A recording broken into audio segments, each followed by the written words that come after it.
로마서 4장 6절 교독하겠습니다. 제가 먼저 한 절 받들어 읽겠습니다. 일한 것이 없이 하나님께 의로 여기심을 받는 사람의 행복에 대하여 다윗의 말한 바,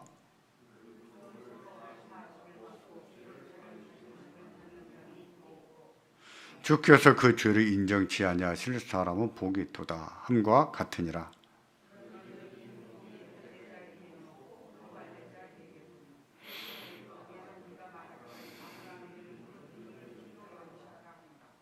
그런지 이를 어떻게 여기셨느냐? 할례시냐 무할례시냐? 할례시가 아니라 무할례시니라.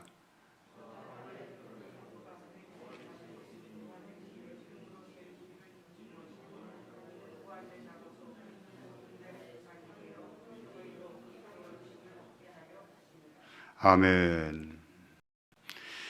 오늘은 성례에 대해서 배우겠습니다. 그리고 세례, 성찬 하면 교회화에 대해서는 마치게 됩니다.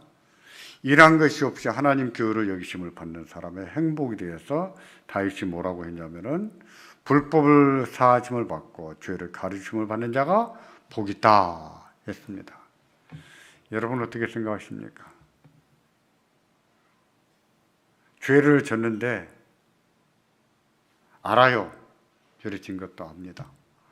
벌 받아야 될 것도 압니다. 근데 은혜를 입었어요. 얘는 내가 책임니다. 괜찮아. 그런 법이 어디 있습니까? 너무 불공평합니다. 이럴지 모르겠으나 그 사람은 얼마나 다행이겠어요. 얼마나 다행이겠습니까? 뭐가 그렇다는 것일까요? 믿음의 의가 그렇다는 겁니다. 믿음의 의가. 하나님이 우리를 의롭다고 하실 때 우리의 행위를 보고 의롭다고 하지 않으셨습니다. 뭘 보셨어요? 믿음. 우리 믿음을 우리의 의로 여기셨다 그랬습니다. 우리가 의롭다는 것이 아니에요.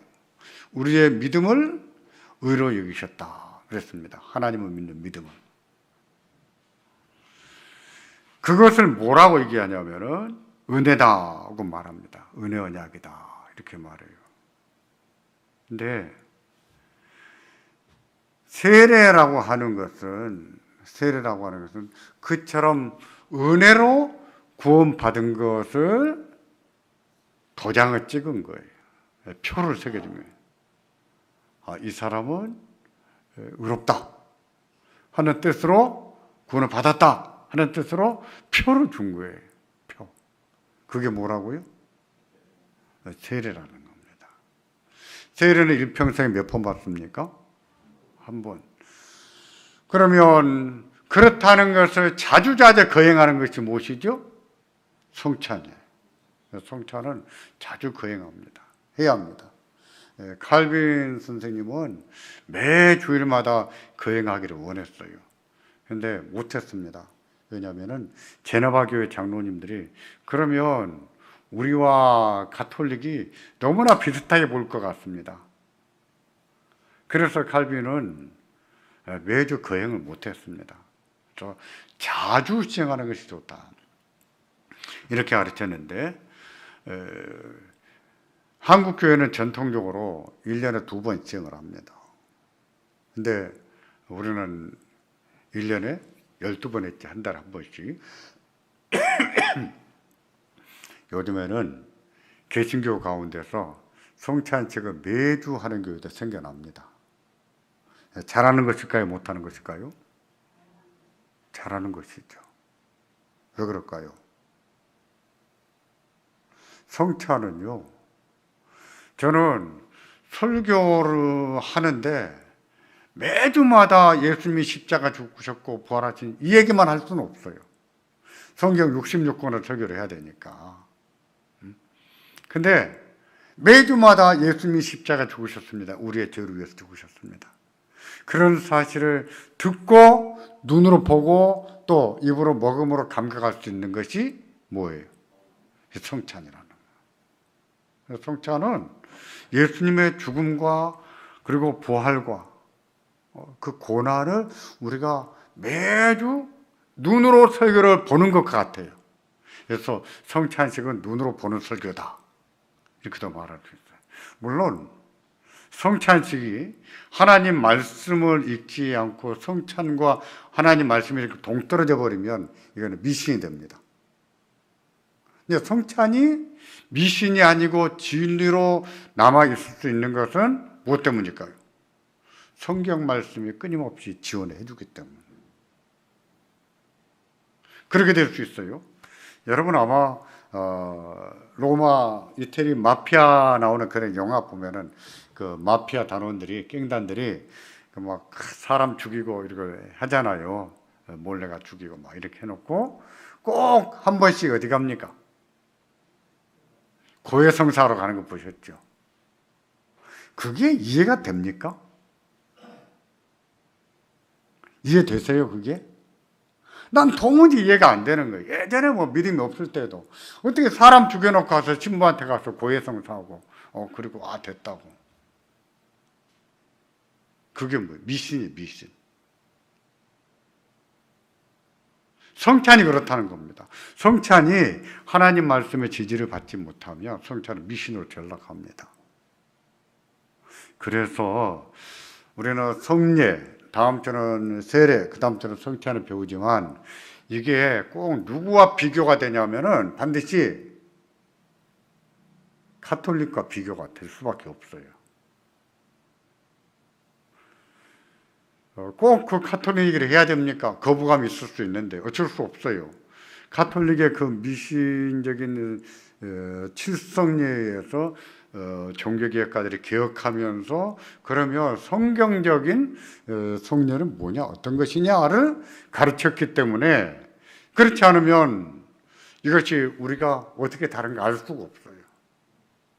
그래서 꼭 로마 가톨릭 교회의 성례가 언급이 되고 그 다음에 가끔 언급되는 것이 루터교의 성례가 언급되기도 합니다. 생각해 보세요.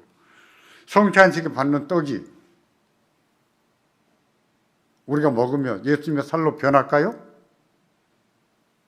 변하겠습니까? 그거 딱 먹고 나서 해부해보면 딱 알겠죠. 변했는가 안 변했는가. 그렇기 때문에 포도주도 마찬가지예요. 포도주도 지금은 좀 많이 변했습니다. 앞으로는 성찬식 때 포도주나 떡 주는 것이 어떻게 변하게 될지 저도 예측이 안 돼요. 예전처럼 우리가 성찬식을 할 수 있을까? 아직 모르겠어요. 옛날에는요, 어떻게 했냐면은, 카톨릭은 일반 신도들에게 포도주를 안 줍니다. 안 주고 신부 혼자만 마셔요. 너무 거르게 해서 한 방 흘렸다가는 큰일 나기 때문에. 그래서 마신 다음에는 물을 부어서 흔들어서 마셔요. 왜? 그 예수님이 피니까. 마시고 그 다음에 하얀 흙같이 다 닦아냅니다. 그들은 그것이 예수님의 피로 변한다고 믿기 때문에 그렇게 해요. 우리는요. 우리는 그런 면에서 조금 무지해요. 그런 면은. 다시 말해서 성찬식 때 남으면 성찬식하고 남은 것은 떡이 남는다. 그러면은 땅에 묻는 것은 루터교의 전통이에요. 루터교. 개혁교회들은 가급적 많이 안 남기는데 남은 것은 목사가 먹든지 이렇게 합니다. 근데 제가 해보니까 최일순 권사님 잘 아시지만 제가 평소에 와인은 안 마시니까 성찬식 끝나고 포도주가 쌓여가는데 마시는 습관이 없다 보니까 안 마시게 되는 거예요. 그러니까 늘 쌓여가는 거예요. 떡도 마찬가지로. 그래서 결국은 갔다가 땅에 묻고 이러긴 했었어요. 이런 것이 그냥 생겨난 문제가 아니라 수천 년 동안 교회의 미신으로 자리 잡고 있던 성찬을 성경적으로 다시 조명을 해서 성경이 뭐라 가르치는가를 밝혀놨기 때문에 이 같은 비교나 이런 것이 불가피하다는 점이에요. 그런 점은 여러분도 좀 이해를 해 주시기를 바랍니다. 앞에서 성례, 특히 세례는 은혜 언약의 표다, 도장이다 이런 말을 했습니다. 뒤에서 또 나올 거예요. 그러면서 아브라함의 경우를 예를 들었습니다. 아브라함이 할례를 받았죠? 할례를 왜 줬습니까? 하나님이 아브라함의 선행을 보고 주셨어요? 아브라함의 믿음을 보고 주셨어요? 네? 그 믿음이에요, 믿음. 이제 아브라함은 하나님이 의롭다 하고 그 믿음을 의로 여기셨는데 거기에 대해서 할례를 준 거거든요. 그러니까 할례가 아브라함을 의롭게 한 것이 아니에요. 근데 이것을 오해한 유대인들은 할례를 받음으로 의로워진다고 생각을 해버린 것이죠. 때문에 신약에 와서도 심지어 이방인 교회까지 유대인들이 찾아가서 너희가 예수도 믿지만 뭐도 받아야 된다? 할례도 받아야 된다. 이렇게 고집을 한 거예요. 오늘날에 우리는 이렇게 세례 문제 가지고 이렇게 많은 혼란을 겪지는 않습니다. 그러나 역사적으로 보면은 이처럼 세례 이런 문제가 교회 안에 큰 혼란을 겪고 오면서 진리로 조명을 받아서 이렇게 정착이 됐다 하는 것을 알고, 그렇다면 성경에 뭐라고 말씀하고 있느냐? 이걸 봐야 되겠죠? 이제 오늘은 그에 대해서 배울 것입니다. 하나님이 제정하신 예배에는요, 성찬도 들어갑니다. 세례도 들어가요. 세례. 그래서 예배 요소, 그럼 뭐가 있습니까? 기도가 있고, 찬송이 있고, 말씀이 있고, 또요, 교제. 이런 경우 교제는 밥 먹고 침묵하는 교제가 아니다 그랬었죠? 이런 경우 교제는 뭐였어요? 우리가 하나님과 예수님과 하나가 되고 성도 간에 하나가 되고, 그것을 확인하는 자리가 뭐예요? 예배. 그러니까 우리가 지금은 불가피하게 영상 예배도 드리고 다 못 모이고 이렇게 합니다만은, 이게 해제가 되면 다 모여서 예배해야 될 이유가 이거예요. 예배의 중요한 요소 가운데 하나가 무엇이라고요? 교제, 성도의 교제. 그래서 예수님과 하나가 되고 우리가 하나가 되는, 그것을 확인하고 그것을 나타내는 자리가 예배거든요. 그리고 또 예배 요소에는 뭐가 있냐면은 성례가 있습니다. 세례, 성찬이. 그래서 성례는 하나님을 예배하는 방법이다, 이렇게 또 말해요. 여러분 유인물에 있죠? 그 다음에 하나님이 친히 만들어주신 성례는 무엇과 뭐가 있을까요? 성례와 세례와 성찬뿐이에요. 그러면 혼인 예배는 성례까지 아닐까요? 혼인 예배, 그건 성례가 아니에요. 그래서 가끔은, 그래서 지금도 우리 논쟁이 심화되지는 않았어도, 논쟁이 전혀 없는 것은 아니에요. 결혼식이 예배냐 결혼식이냐 이런 논의가 없는 것은 아닙니다. 우선 분명히 말씀드린 것은 결혼식은 예배, 결혼 예배, 이러면 혼인 예배 이렇게 말을 해도 성례가 아니다 하는 것을 알아야 됩니다. 이 말씀 드리는 것은요, 우리는 두 가지뿐이지만 이것을 두 가지라고 말하는 이유는 왜냐 그러냐면은, 가톨릭에서는 몇 가지, 7가지 칠성례를 가르쳤기 때문에. 그러니까 성경에서 말씀하지 않은 5가지 성례가 더 들어갔어요. 혼인성례라, 혼인성사라든지 종부성사라든지 이런 것도 다 성례로 포함시켰어요. 근데 성경에 보니 하나님께서 우리에게 거룩한 예전, 전례 같은 말이에요. 성례 같은 말입니다. 거룩한 성례, 예전, 전례를 주신 것은 세례와 성찬뿐이라는 거예요. 성경에는 그 둘만 계시하고 있습니다. 그 외에는 어느 것도 하나님이 제정하지 않으셨어요. 그러므로 나머지 그 5개는 성례가 될 수가 없다. 누군가가 여러분에게 죽을 때 어떤 사람을 임종하려고 그러면 목사가 빨리 안 온다. 그렇다고 해서 권사님이 세례 줘도 돼. 이렇게 말해도 될까요? 그렇게 말하는 사람 누구나 할 수 있는 말이에요. 가톨릭 신자예요. 그렇게 말하는 사람은. 근데 성경은 그렇게 가르치질 않는다는 거예요. 그래서 이 두 가지만 있다 하는 것이 강조가 되는 거예요. 그 다음에 또한 세례와 성찬은 하나님께서 친히 실행하셨기에 우리는 예배 방법들을 뭐라고 얘기하냐면 성례라 이렇게 말해요. 성스러운 예배 또는 전례 또는 예전 이런 용어는 전례 예전 우리는 잘 안 써요. 가톨릭이나 아니면 성공회는 개신교일까요? 가톨릭일까요? 성공회는 개신교입니다. 우리 같은 개신교예요. 교리적으로 개신교. 그러나 우리와 다른 점이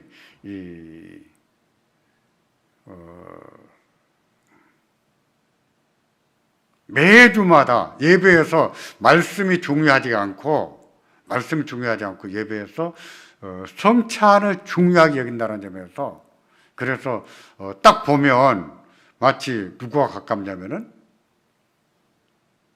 가톨릭과 가까워요.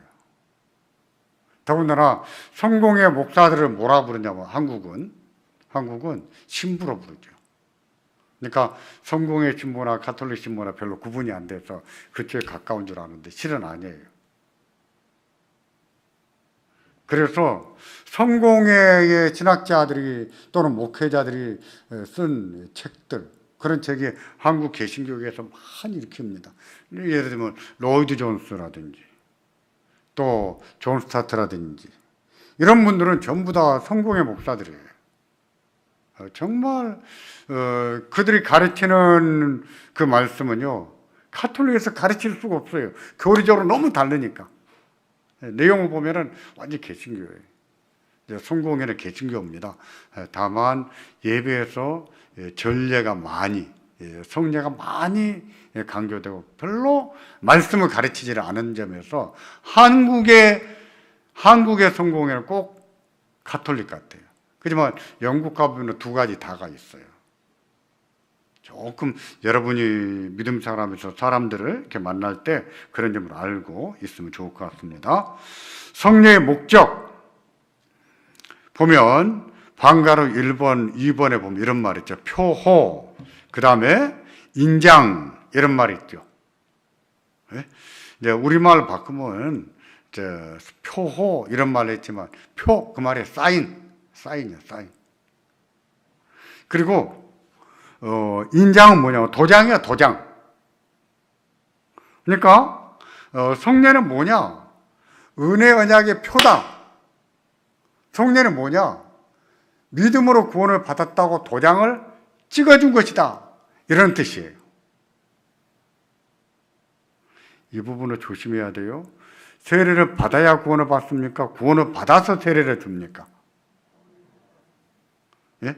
구원을 받아서 세례를 주는 것이죠. 그죠? 우리가 엄격하게 구분할 수가 없습니다만은 구원받지 않은 자에게는 교회가 세례를 줘서는 안 돼요. 신앙 고백이 명백하지 않으면 교회가 세례 주면 안 됩니다.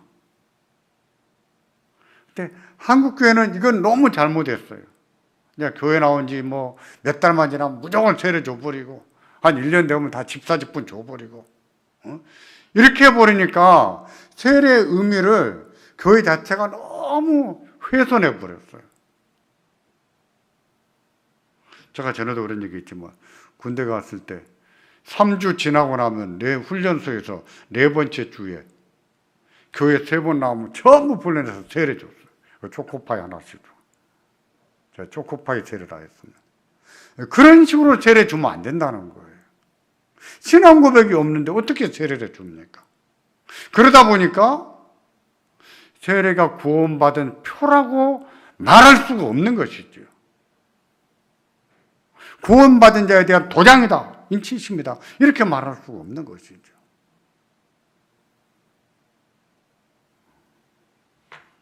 앞으로도 마찬가지입니다. 앞으로도 세례를 베푼 데 있어서 신앙 고백을 더 명백하게 할 수 있어야 되고, 세례를 받겠다고 해서 무조건 환영할 것이 아니라 잘 가르쳐서 세례를 주도록 해야 됩니다. 그렇게 함으로 성경에서 말하는 이 거룩한 예전이잖아요. 거룩한 예전. 이 거룩한 예전이 거룩하게 교회 안에서 자리매김할 수 있는 것이지요. 성례는 그리스도와 그리스도가 주실 은혜를 나타내기 위한 표로 주셨다. 이렇게 이해도 됩니다. 표는 뭐냐? 표란 본질의 의미를 드러내는 수단, 그 표시이다. 그랬어요. 예컨대 아브라함의 할례는 그가 할례 받기 전에 이미 가졌던 믿음으로 된 의를 표를 통해서 나타낸 것이죠. 그렇죠? 그러니까 구원을 받은 자로서 할례를 받았으니까 할례는 뭐가 돼요? 구원받은 증거가 되는 것이죠. 그러니까 할례가 얼마나 중요해요. 그것은 세례도 마찬가지예요. 구원받은 자에게 세례를 베풀었다면 세례가 얼마나 중요합니까? 세례는 구원받은 표가 되는 거죠. 근데 구원받지도 못하고 구원의 확신도 없고 신앙 고백도 없는데 세례를 주고 보니까 이 세례는 뭐예요? 가짜지요. 가짜. 예전에 티코라는 차가 있었지요. 기억나십니까? 티코. 민영이도 아나? 티코.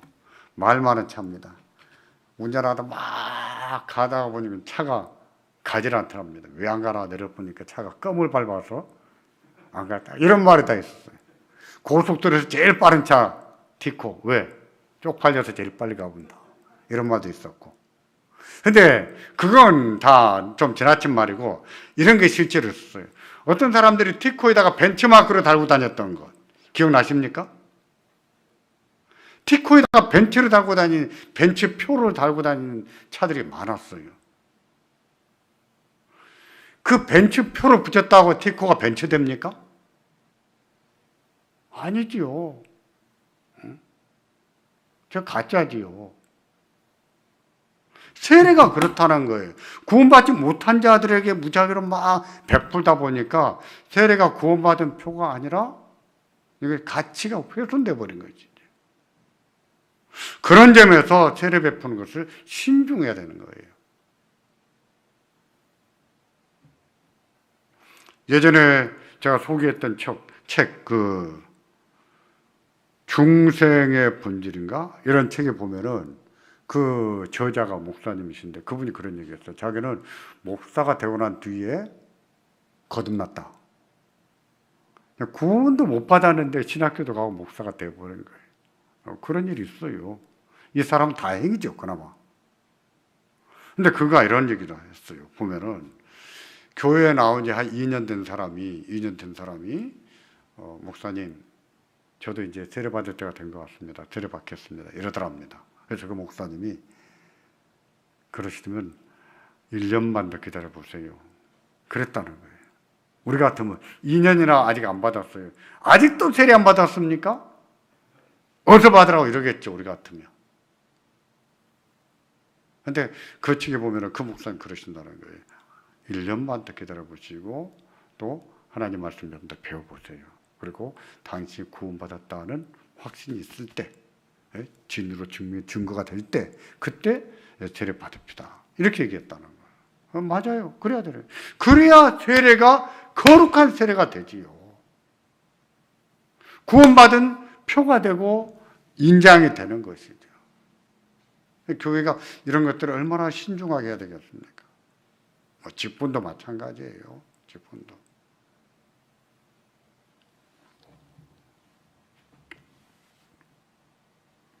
표호는 그 자체가 본질이 아니다. 즉 성례는 구원의 은혜를 드러내는 수단이지 구원의 은혜를 주는 수단은 아니다 했어요.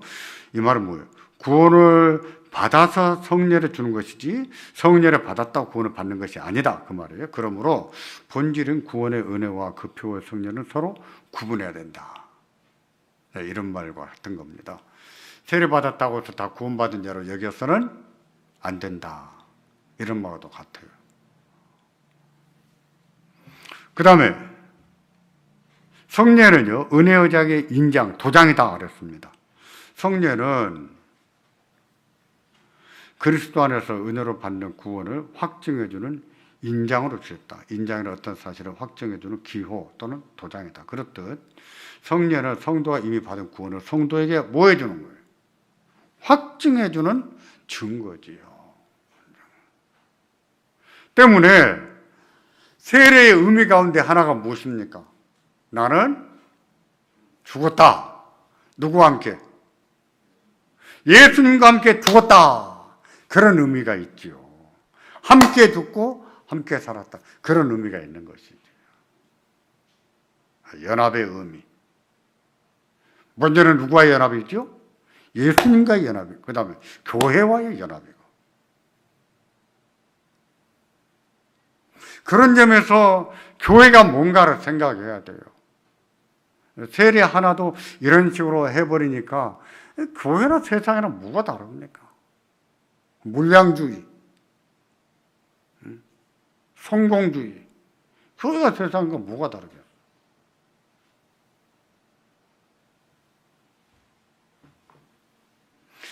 인장은요, 세례는 그 말이에요. 인장은 받는 이에게 유익할 뿐이며 주는 이에게는 유익함이 없어요. 다시 말해서 제가 누구한테 세례를 줬다고 해서 나한테 어떤 유익이 있는가? 아무런 유익이 없어요. 1년에 내가 세례를 몇 명을 줬고 그러니까 아무런 필요가 없는 얘기다. 그냥 세례 받은 사람이 그 성례를 받음으로 인해서 은혜가 있는 것이죠. 때문에 세례도요, 누구한테 받았느냐가 중요하지 않아요. 뭐가 중요할까요? 뭐가 중요할까요? 예전에 어떤 분이 이랬습니다. 목사님, 제가 군대에서 세례 받았는데요, 이제 내가 정말 예수님이 누군가 알았습니다. 제가 그때 세례 받은 게 깨름직합니다. 그러니까 나 다시 세례 받고 싶습니다. 목사님한테 받겠습니다. 다시 줄 필요가 있을까요? 없어요. 비록 그가 그때는 거듭나지 못한 상태 거꾸로 받았지만 괜찮아요. 왜? 성례 자체가 구원의 본질이 아니기 때문에 괜찮아요. 세례의 의미는 어디에 있는가? 누구한테 받았느냐에 있는 것이 아니라 누구의 이름으로 받았느냐. 누구 이름이죠? 성부와 성자와 성령의 이름으로. 그 다음에 여러분 이사 가서 어디가 살다가 대형 교회를 다니게 되면 그 유명한 목사님한테 또 세례받고 싶더라도 참으세요. 다음에 저기 이스라엘 땅에 여행 가가지고 요단강 보고는 나 요단강에서 세례 한번 받고 싶다. 참으시라고요. 세례는 일평생에 몇 번이에요? 한 번. 누구한테서 받았느냐, 무슨 물로 받았느냐, 이게 중요한 게 아니고 중요한 것은 누구의 이름으로 받았느냐입니다. 다시요, 인장은 받는 이에게 유익할 뿐이며 주는 이에게 유익하지 않다. 즉 성례는 은혜를 받는 성도에 유익하며 은혜를 주신 하나님께 유익한 것은 아니다. 그러므로 구원의 은혜는 성례 때문에 생기지도 않고 좌지우지되는 것도 아니다. 누가 은혜를 주세요? 하나님이 은혜를 주세요.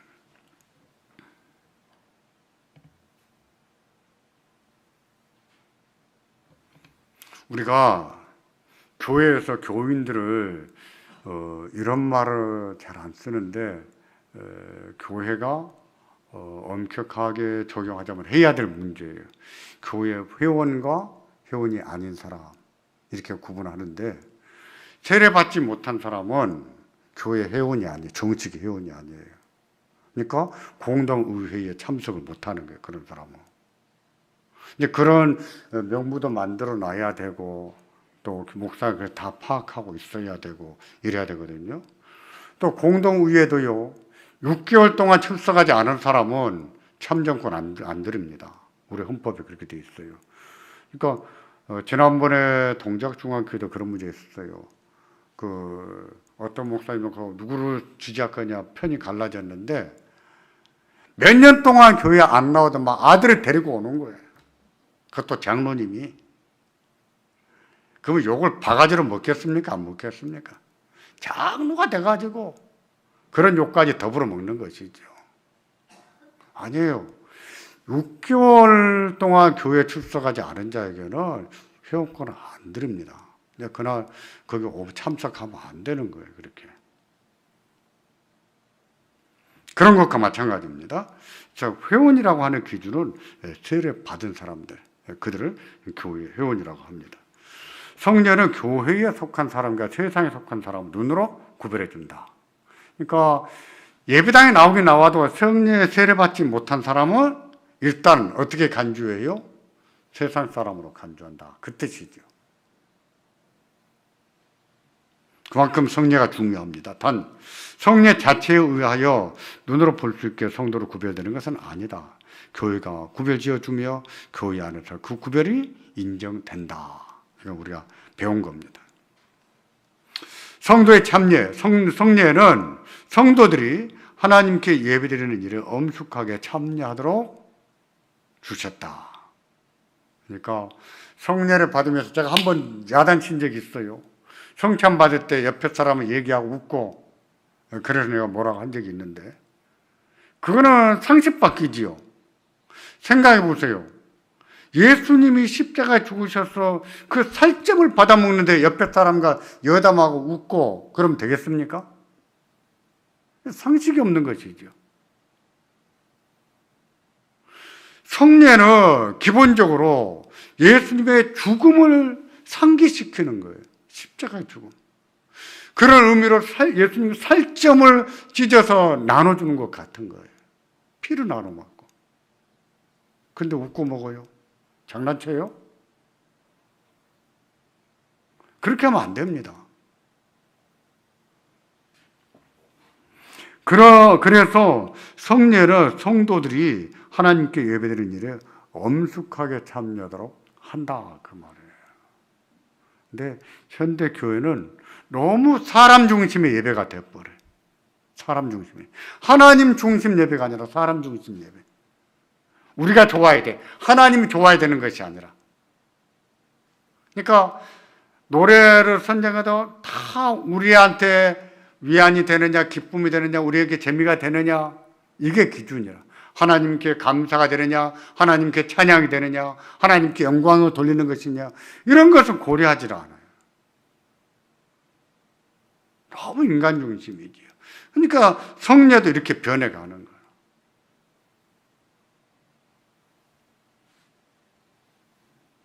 뿐만 아니라 성례에 참여함으로 인해서 이를 통해서 성도 간에 뭐가 이어집니까? 교통.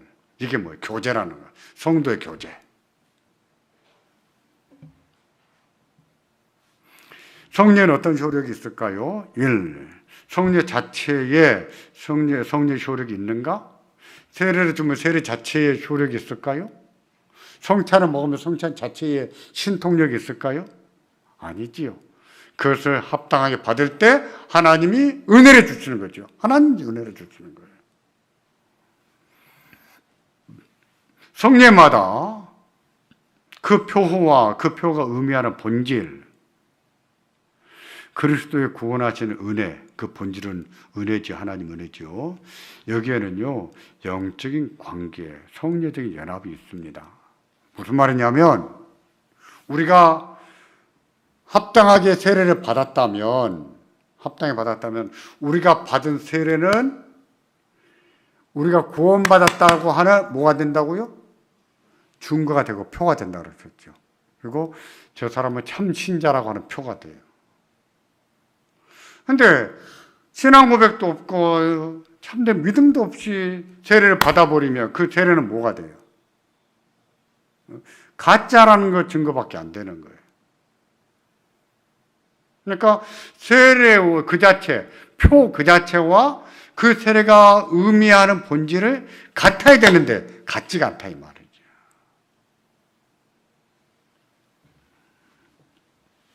이처럼 같을 때 이것은 영적인 관계, 이것을 뭐라고 얘기하냐면 성례적인 연합이다 이렇게 말해요. 우리가 참 신자로서 세례를 받았다면 우리는 예수님과 연합이 된 겁니다. 우리가 연합이 됐다고 하는 것을 나타내는 것이 뭐예요? 그 세례고. 그게 성찬이라.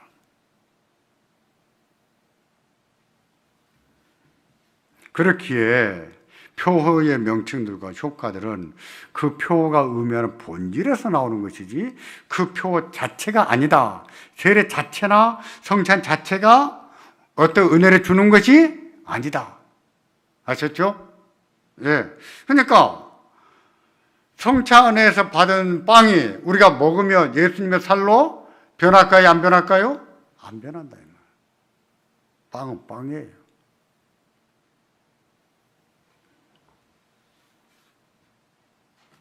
가령 물은 예수 그리스도의 부활하심으로 말미암아 이제 너희를 구원하는 편이 곧 세례라 이랬거든요. 이 말씀은 물에 영적인 효과가 있다는 뜻이 아니라는 것이죠. 그러니까 어떤 물로 세례를 받았느냐 그런 거 하나도 중요하지 않아요. 예전에 어떤 목사님이 요단강 갔다 왔다고 물 한 병 받아와가지고 교인들한테 세례 주면서 세례하는 물에다가 요단강 물을 섞어가지고 요단강 물로 세례 준다고, 그런 것은 강조될 의미가 하나도 없는 거예요. 우리가 믿음으로 합당히 받을 때 누가 은혜를 주십니까? 누가 하나가 되게 하십니까? 하나님이 하시는 거예요. 하나님. 이제 그런 것은 없어져 버리고 엉뚱한 것이 강조되니까 뭐예요? 이 성례, 이 거룩한 것이 거룩하지 못한 것이 돼버리지. 미신이 돼버리죠. 미신. 실제로 보면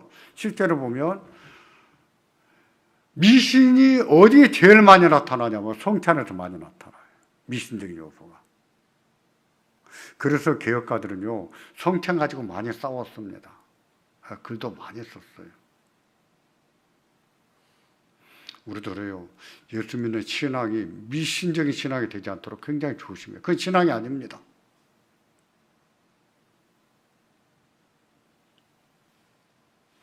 그 다음에요.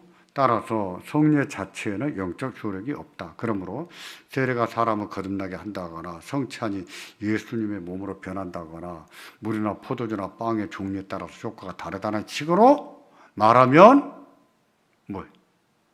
비성경적이고 그것은 미신이죠.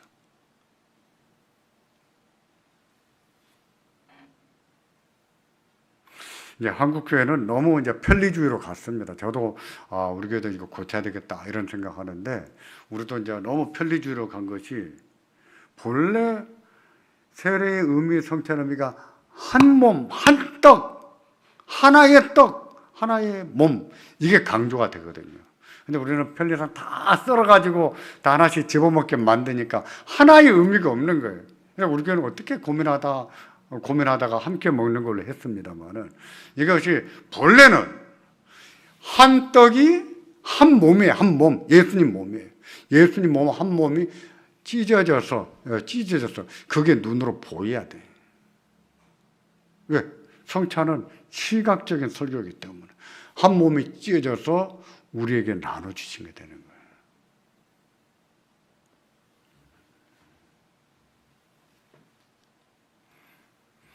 성례 집례자에게 어떤 성례 효력이 있는가?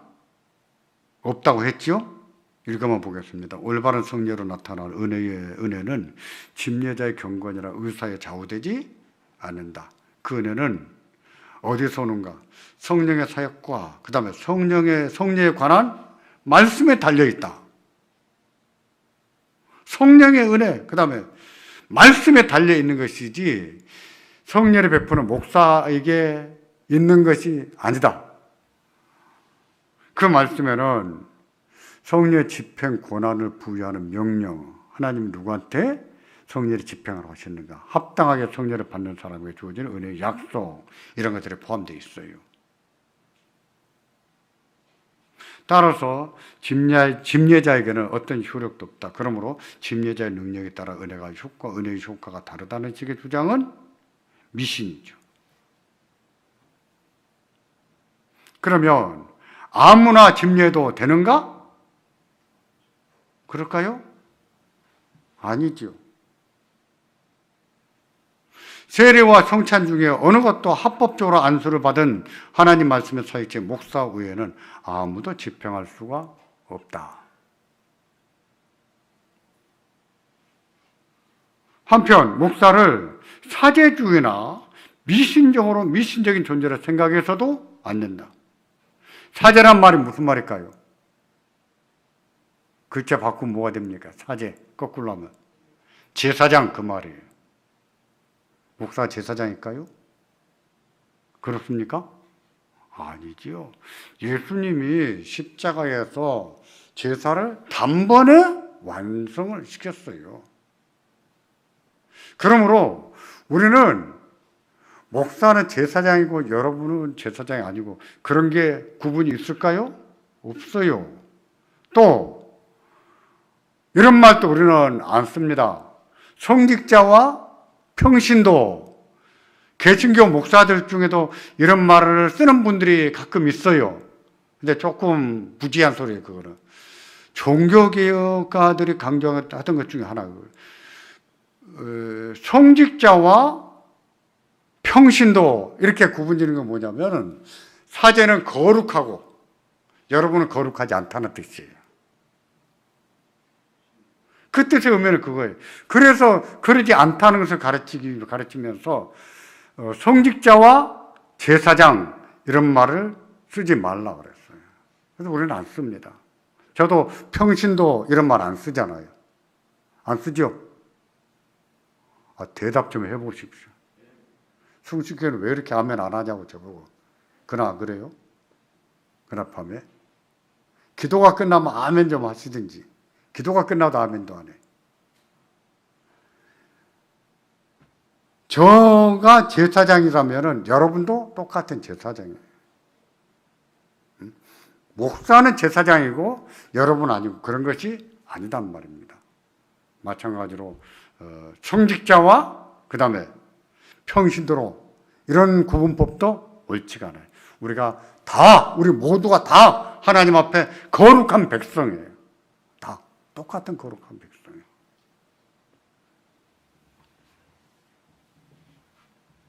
따라서 아무나 집행한 성례는 올바른 성례가 아니다. 그러므로 누군가 세례를 못 받고 죽게 될 위험이 있는 경우 아무라도 세례를 줄 수 있다고 말하면 될까요? 안 될까요?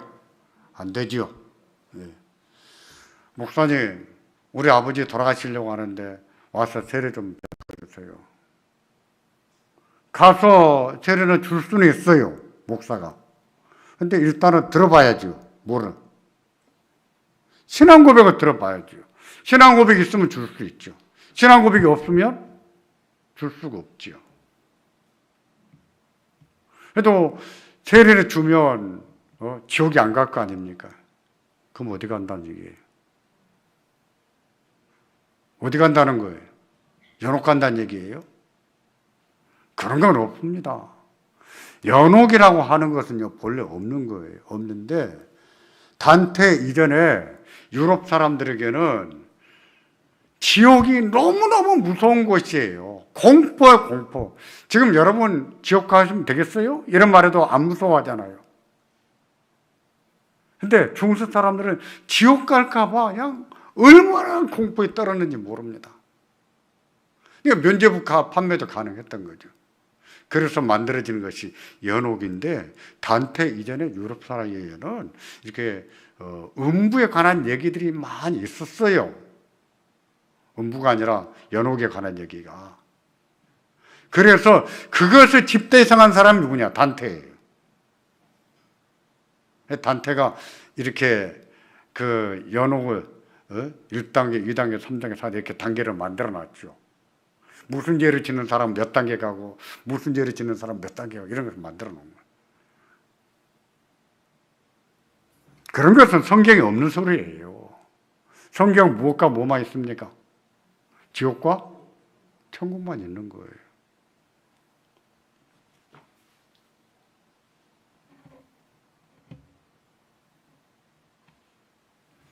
구약의 성례가 뭐지요? 무엇과 뭐가 있어요? 구약의 세례와 같은 것이 무엇입니까? 하려고 신약의 성찬 같은 것이 무엇입니까? 유월절 음식이죠. 보십시오. 그 밑에 표를 보시면 할례와 세례를 비교를 했고 유월절과 성찬을 비교했죠. 할례와 세례는 어떻습니까? 각 사람에게 평생에 몇 번? 한 번만 집행됩니다. 그 다음에 할례와 세례는 누구한테 베풀었어요? 신자들과 그 자녀들에게. 왜 그 자녀들일까요? 우리 유아세례 근거가 이겁니다. 믿음의 부모들이 자기 자녀들에게 하나님 앞에 서약하고 베푸는 것이 할례고 또 세례예요. 그래서 신자와 그 자녀들에게, 어린 자녀들에게 주는 거예요. 하나님과 연합을 하나됨을 나타내는 것이 무엇입니까? 죄를 제거하고 하나됨. 그게 할례고 세례였다는 거예요. 할례와 세례는 공통점이 있죠. 또 하나 뭘까요? 자기가 스스로 받는 것이 아니라 다른 사람에게 수동적으로 받는다는 점이에요.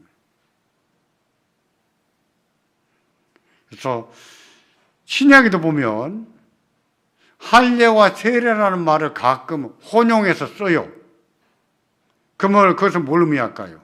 할례의 의미와 세례의 의미가 같다는 것이죠. 조금 뒤에 보겠습니다. 성찬을 보겠습니다. 유월절 음식과 성찬, 각 사람에게 반복적으로. 그렇죠. 유월절도 매년 반복이 있잖아요. 성찬도 마찬가지예요. 유월절 때 뭐 먹었습니까? 유월절 음식이 뭐예요? 쓴나물, 또 어린 양, 또 무교병, 발효되지 않은 떡, 이렇게 먹었죠. 어린 양의 기준이 뭘까요? 얼마 된 것을 어린 양이라 했을까요? 1년 된 겁니다. 1년 안 돼야 돼. 1년 넘어가면 어린 양이 아니에요. 근데 1년 넘어가면 양고기는 먹을 수가 없답니다. 저는 1년 지난 것을 먹어본 적은 없습니다. 근데 1년 안 된 거, 1년짜리 밑으로만 먹어봤는데 잘 씹혀요. 근데 1년 넘어가면 씹기 힘들다 그래요. 그래서 하나님 앞에 드리는 제물도 보면 항상 어린 양이에요. 어린 양. 그 기준이 1년입니다.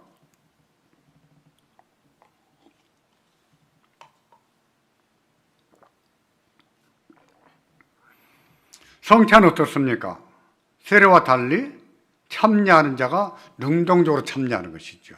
능동적으로.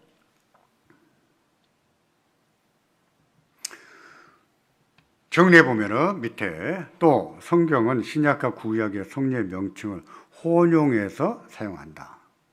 할례라는 말과 세례라는 말을 교차해서 좀 썼다 그 말입니다.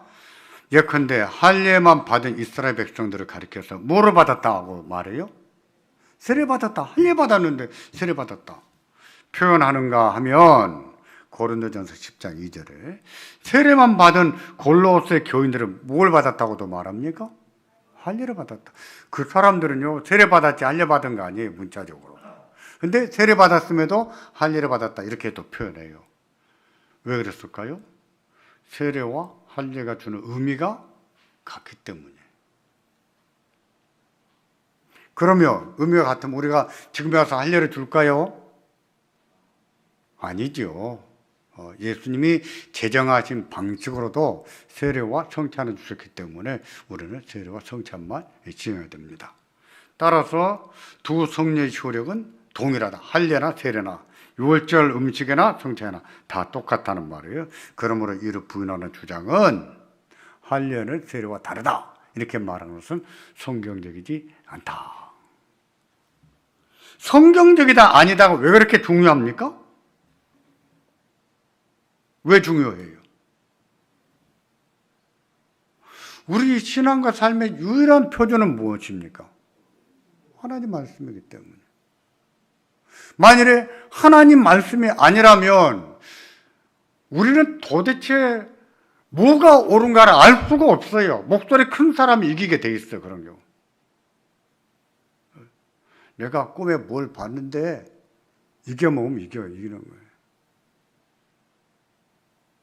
어떤 교회가 그런 문제를 반복적으로 자꾸 문제가 생겨요. 저한테 전화가 와요. 들어보면 내가 꿈에 뭘 봤는데요. 그래가지고 교회를 뒤집는 거라. 신앙과 삶의 유일한 표준은 성경이기 때문에 교회 안에서 무엇을 논의를 할 때도 무엇을 따라? 성경을 따라 논의를 해야 돼. 잘 모르겠습니까? 그럼 정회를 하고 우리가 좀 더 성경을 연구하고 찾아봅시다. 그런 다음에 다시 속회를 해서 또 그것을 토론하고 이렇게 해야 되는 거예요. 그게 교회. 신앙과 삶의 유일한 법칙은 무엇이기 때문에? 성경이기 때문에. 오늘은 승리에 대해서 우리가 주는 승리가 어떤 의미가 있는지, 효력이 어떤 것이 있는지 이런 것들을 살펴보았습니다. 다음 주에는 세례에 대해서, 그 다음 주에는 성찬에 대해서 배우도록 하겠습니다. 기도하겠습니다.